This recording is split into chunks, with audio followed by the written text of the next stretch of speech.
Educational एक्सपोर YouTube channel आपण मानक स्वागत।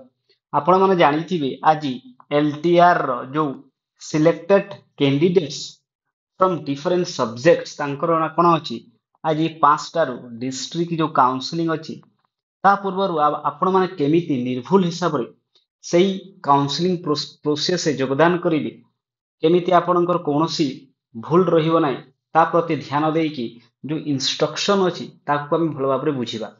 एठी जो इंस्ट्रक्शन अछि देखि दियंतु कि लेखा अछि कोन जो फास्ट होछि before filling in the online counselling application the candidates must use the same mobile number and email ID submitted during their online application to OSSC Odisha. No other new mobiles number or email ID will be added, altered. DSC Odisha or OSS will not be responsible for incorrect mobile number or email ID. ଆପଣ ଯୋଉ mobile number email ID ଆପଣ ଯେତେବେଳେ post ପାଇଁ apply କରିଥିଲେ ଯୋଉ ଦେଇଥିଲେ ତାହା ଏଠି ମଧ୍ୟ ସେମ୍ ଦେବେ ଆଉ ଚେଞ୍ଜଟା ଦେବେ ନାହିଁ। ତାପରେ ଯୋଉ ସେକେଣ୍ଡ ପଏଣ୍ଟ ରହୁଛି please do not share your user ID password roll number OTP ତା ସହିତ ଆପଣଙ୍କର ମୋବାଇଲ ନମ୍ବର ଯୋଉ ପାସୱାର୍ଡ ଓଟିପି କାହା ସହିତ ସେୟାର କରିବେନି। ଥାର୍ଡ ଯୋଉ ପଏଣ୍ଟ ରହୁଛି the applicants are advised to fill up their choice particulars on the portal carefully as submission of wrong information or option may lead to rejection through computer based allocation। ଆପଣ ଯୋଉ ବି option ଦେବେ ଭଲ ଭାବରେ ଦେବେ ନହେଲେ ଆପଣ rejection ର ଶିକାର ହେଇ ପାରନ୍ତି। Option 1 submitted cannot be edited or alternated। ଆପଣ 1 submit କଲା ପରେ ତାହା କୌଣସି ଚେଞ୍ଜେस ହେଇ ପାରିବ ନାହିଁ। The candidates are not required to send the printouts to their online of their online counseling application either to Directorate of Secondary Education Odisha or any other office. However, the application will not be treated as submitted unless and until it is available under the final submitted application before the closing date and time।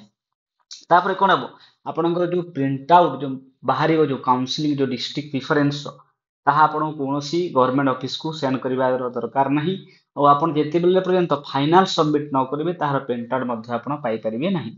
तापर देखंतु please return a print out of your final submit जोटा final submit कला पर जो print out आसीबो counselling application for a future reference future पई आपण ताहा रखिबे।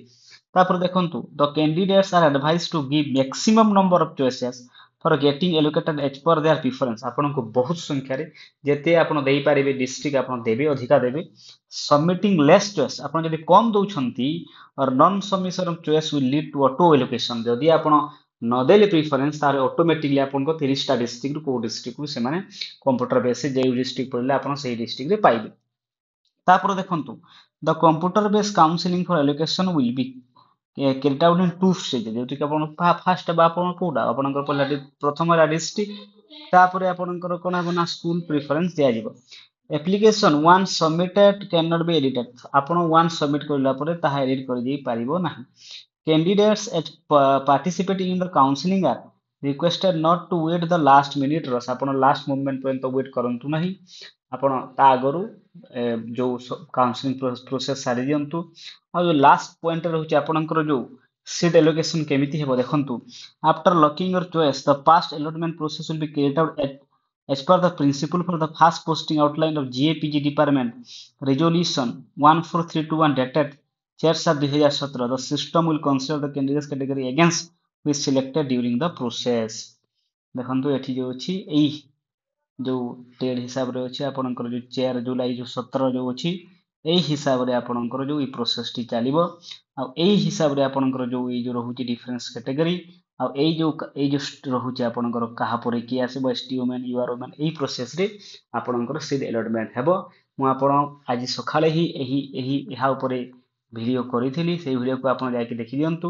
एही प्रोसेस रहिबो आपण भलो भाबरे काउंसलिंग प्रक्रिया रे योगदान करंतु निजरो डिस्ट्रिक्ट दियंतु भलो भाबरे भाबी चिंती की।